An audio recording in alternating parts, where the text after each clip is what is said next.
it enters into fight mode, and it impacts threat perception. And that's what we really see, that the narcissist really struggles with not viewing his wife as a threat. We see this over and over and over again, that the narcissist, almost every time he sees his spouse to a certain extent, can immediately start thinking of her as a threat.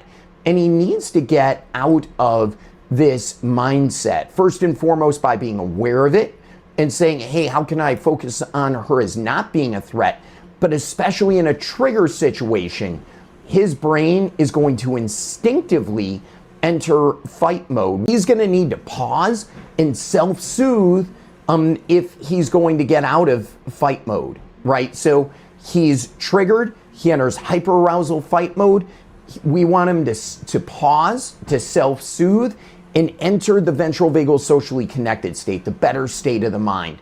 What are the two best ways to do it? The two best ways to do it are pause and focus on muscular relaxation. And good examples of muscular relaxation are interoception and butterfly tapping. Also, in interoception, a great interoceptive practice is actually just to sit in a hard back chair and do what we call the noodle. What you want to do is you sit in that hard back chair, back up against the chair, and feet flat on the ground, which you'll notice feels grounding already, and then let all muscles go limp.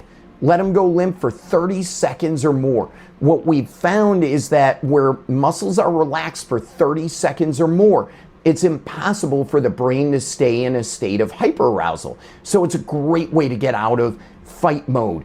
The other great way to get out of fight mode is social interaction. So if a man can have a support partner, whether that's through any kind of formal 12-step group or wherever, someone he can call who's a positive male, and if he socially connects with them by calling them, talking to them, he doesn't even necessarily need to talk about what's going on in the moment. He just needs to talk to them. What we found is that brings the brain into the ventral vagal socially connected state.